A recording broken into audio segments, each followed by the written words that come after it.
बार बार टिप्पणी करते हैं। सनातन का यह अपमान नहीं सहेंगे, नहीं सहेंगे। सनातन का यह अपमान नहीं सहेंगे, नहीं सहेंगे। प्रदीप मिश्रा होश में आओ, होश में आओ। इससे कास्ट समाज का भी अपमान हुआ है और सनातन धर्म का भी अपमान हुआ है। उनके खिलाफ कठोर कार्रवाई होना चाहिए। वो अपने शब्द वापस लें और किसी भी कथा के व्यास पीठ पर बैठ करके जिस प्रकार से उन्होंने अपमानजनक टिप्पणी की है। मिश्रा जी है कथावाचक और मिश्रा जी की ये पहली बार नहीं है। चाहे महिलाओं के अपमान की बात हो, चाहे मंदसौर में महिलाओं को लेकर उन्होंने कहा कि यहाँ की महिलाएं वेश्यावृत्ति बंद करें, सार्वजनिक रूप से उन्होंने कहा कि मंदोदरी की बच्चियां हैं, और राधा रानी के बारे में उन्होंने बहुत गलत जो विवाह के बारे में प्रसंग बताया। और ऐसे ही कल जो उन्होंने माफी मांगी, तो माफी में उन्होंने माफी नहीं मांगी, उन्होंने बल्कि ये बताने का प्रयास किया कि मैं तो जो बोलता हूँ वो वेद पुराण से बोलता हूँ, और वेद पुराण की बात कई लोगों ने पढ़ी नहीं होती, समझ नहीं आती।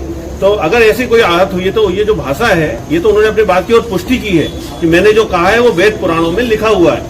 इससे हम लोगों में और रोष हो गया है, और हमारा तो उनको यह है कि भगवान से भी प्रार्थना करते कि उनको सद्बुद्धि दे, नहीं तो उनका जो ग्राफ बढ़ रहा था ये अब धराशायी होने को है।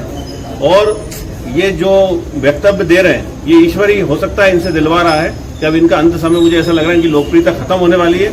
और अगर इनको भगवान अगर थोड़ी भी बुद्धि है तो ये अभी जाए, हमारा जो है वृंदावन में चित्रगुप्त पीठ है, वहां पे ये नाक रगड़े जैसे इन्होंने वृंदावन में की थी।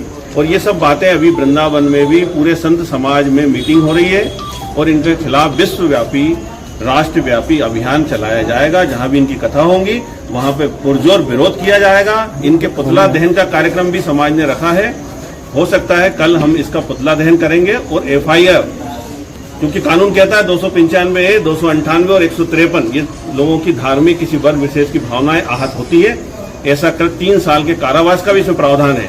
तो मैं मिश्रा जी को कहूंगा सारे समाज की ओर से, सारे सनातनियों की ओर से, कि वे इस तरह की ये बेसिर पैर की बातें बंद करें।